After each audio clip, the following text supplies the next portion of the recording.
morning and a very warm welcome. This is the Breakfast Rundown on TV1. I'm Therunee Karunaratne. As always, we're coming to you live from our Newsfirst studios here in Colombo. This morning too, we're ready to bring you details of all the top stories from both here at home and around the world. But let's start off this morning's bulletin with sports news.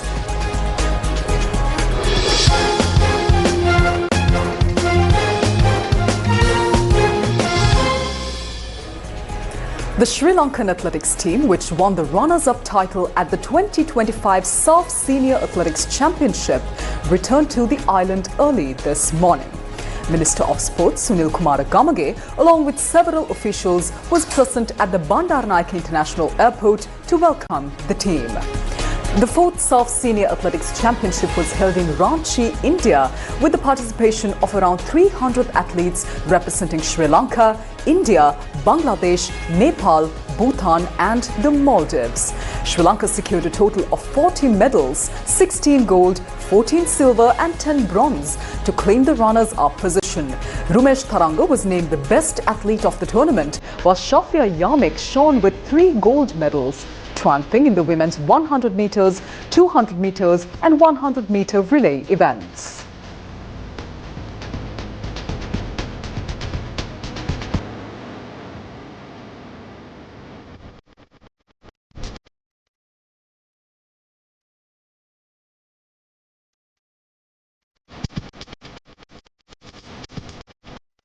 Let's move on to more local news.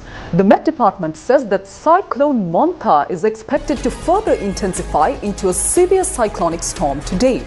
Due to this condition, fishermen and naval personnel have been advised to refrain from engaging in activities in both shallow and deep sea areas extending from Kankasanture to Batiklo via Trincomalee until further notice. Director of the Forecasting Division of the Met Department, Meryl Mendes, stated that Cyclone Montha is likely to make landfall along the Andhra Pradesh coast by this evening. He added that as a result, rainy conditions over Sri Lanka are expected to gradually decrease. Meanwhile, the National Building Research Organization has urged the public to remain alert to early signs of landslides. A level 2 landslide warning has been issued for the districts of Gaul, Kandy, Kegaul and Ratnapura, urging residents to remain vigilant. Now, the Central Bank of Sri Lanka has appointed Dr. C. Amarasekara and Attorney-at-Law KGP Sirikumara as Deputy Governors effective 24th October 2025 and 3rd November 2025 respectively, following recommendations by the Governing Board and approval by the Finance Minister. Dr. Amarasekara, with over 22 years of service at the Central Bank, previously served as Assistant Governor overseeing economic research, statistics, market operations and macro-prudential surveillance. He also served as Alternative Executive Director at the IMF for Sri Lanka, India, Bangladesh and Bhutan. Dr. Amarasekara is also an attorney-at-law. Now, Attorney-at-Law KGP Sirikumara has served as the Central Bank for more than 25 years, previously overseeing currency management, public debt management, deposit insurance and other corporate services as Assistant Governor. He has played a key role in banking law reforms, financial sector governance and anti-money laundering initiatives. And in more local news, the Criminal Investigation Department has launched an investigation to arrest the individual who supplied the firearm and the person who provided the motorcycle used in the assassination of Valigama Pradeshia Sabha chairman Lasantha Vikramasekara. According to the department, the chairman was shot with a revolver. Police investigations have revealed that the killing was carried out under a contract worth 1.5 million rupees. This information was uncovered during the interrogation of the gunman who was arrested in Navin, Maharagama. Police said that the gunman, his wife, the motorcycle rider and the person who provided accommodation for them are being detained for 72 hours for questioning. Meanwhile, 3 other suspects arrested on suspicion of aiding and abetting the murder are being detained and questioned for 48 hours.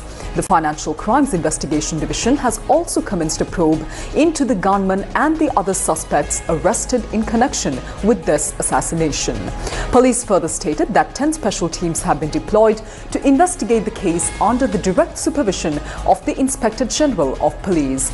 Now, so far, 7 suspects have been arrested in connection with the the incident from Gaul, Kakirava and Valigama. Police said that the main gunman has 7 previous cases against him, 5 related to theft, 2 for robbery, 1 for possession of illegal firearms and another one for bicycle theft. Meanwhile, the main suspect was produced before the Colombo Judicial Medical Officer yesterday afternoon. With that, let's take a look at more news from here at home. A foreign national has been arrested by customs officers at the Karunaratne Bandaranaike International Airport with a stock of hashish worth 182 million rupees. According to Sri Lanka Customs, the suspect, a 21-year-old Canadian national, had arrived in Sri Lanka from Dubai early last morning. Officials said that 18 kilograms and 253 grams of hashish were found in his possession. The suspect and the seized narcotics have been handed over to the Karunaratne Airport Police Narcotics Bureau for further investigations. Meanwhile, a total of 40,649 dengue cases have been reported across the island so far this year. According to the National Dengue Control Unit, around 50% of these cases reported during the past week were identified from the Western Province. The unit further noted that the risk of dengue spread remains high due to prevailing rainy weather conditions. The Ministry of Health stated that more dengue prevention and premises inspection programs are expected to be carried out in the coming days. So far this year, 22 deaths have been reported due to dengue. Now, a wild elephant was killed last night after being hit by a train near the Mi-Oya bridge between Ambanpula and Galgamur along the Northern Railway line. Our Newsfirst correspondent says that the elephant was struck by a fuel transport train travelling from Colombo Fort to Anuradhapura. The incident occurred at around 8:30 p.m. Our Newsfirst correspondent says that the area where the accident took place is known to be an elephant crossing. In recent months, several wild elephants have died after being hit by trains in different parts of the country. The most recent incident was reported on the 21st of October when a wild elephant sustained leg injuries after being struck by a goods train near the Kadavat Madu area in Balikamda along the Eastern Railway line. Earlier on the 13th of October, another elephant was killed after being hit by a goods train near Thalapatkanda in Habarana. The train had been travelling from Mahabad Junction in Kurunagala to Galloya in Polonnaruwa.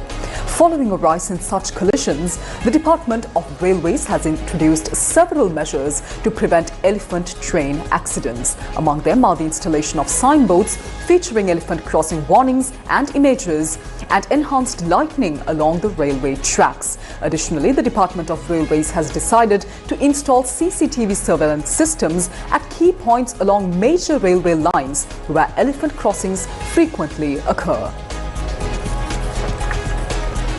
Meanwhile, wildlife officers successfully rescued a leopard that had been caught in a snare set up in a forested area near the Telikutti estate in Lindula yesterday. The leopard, which is believed to be around 2 years old, has been handed over to the Randanigalu Wildlife Office for medical treatment. Estate officials who discovered the trapped leopard yesterday morning promptly informed the Lindula Police and wildlife authorities. A team of officers from the Nuwara Elia Wildlife Office later arrived at the location to carry out this rescue operation. Under the supervision of Dr. Pramudita Devasurendra, a veterinarian from Attidia, the leopard was safely tranquilized and released from the snare. And in more local news, the government has introduced a new regulation requiring all private passenger buses to obtain a monthly roadworthiness certificate. The National Transport Commission, or NTC, said that a Gazette notification formalizing this requirement will be issued soon. In addition to the annual fitness certificate, buses must now receive the monthly certificate from authorized garage approved by the authorities. The NTC added that a draft regulation is being prepared to implement this new process. Investigations into past accidents revealed that some buses were operating in unsafe conditions, highlighting the need for stricter safety measures. Considering these findings, now the NTC is moving forward with issuing the Gazette notification to enforce a monthly roadworthiness checks for all private passenger buses. Coming up next is international news for this morning.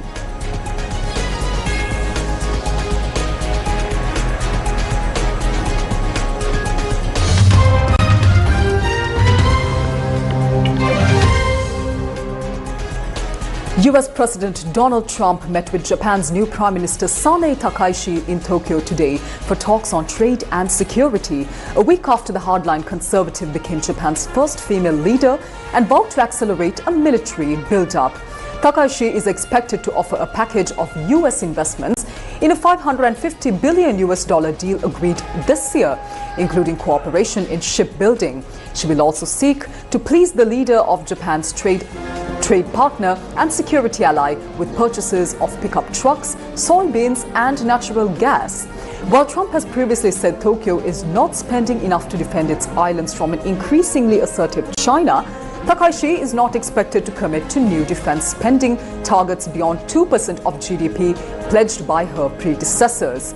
Trump, who met Japan's emperor yesterday, will hold summit talks and have lunch with Takaichi at the Akasaka Palace before heading to a major US naval base south of the capital.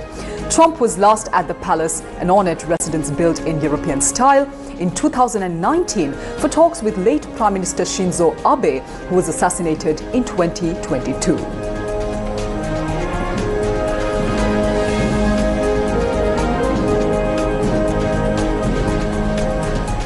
Let's move on to more international news. Jamaica is bracing for the strongest storm of the year, with US meteorologists warning of catastrophic and life-threatening winds, flooding and storm surge. With wind speeds of up to 282 kilometers per hour, Hurricane Melissa is a Category 5 storm, the maximum strength. It is expected to make landfall on the Caribbean island in the early hours of today. The storm has already been blamed for the deaths of 4 people in Haiti and the Dominican Republic. Meteorologists warn that Melissa's slow pace means it is set to dump torrential rain on affected areas for longer, increasing the risk of deadly flooding and landslides. The latest data from the US-based National Hurricane Center, or NHC, shows that in terms of maximum wind and low central pressure, Melissa is the world's strongest storm so far this year. It is said Melissa was currently about 233 kilometers southwest of the capital, Kingston. It was moving west-northwest at just 6 kilometers per hour. The NHC also said 40 inches of rain was possible in parts of Jamaica over the next 4 days. The Jamaican government has ordered evacuations for parts of Kingston, and the entire island has been classed as threatened.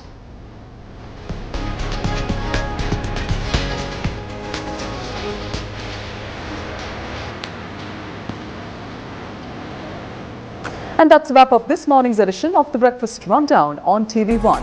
I'm Therunee Karunaratne. Thank you for joining us this morning. Do join us tomorrow as well for more of the very latest from here at home and around the world.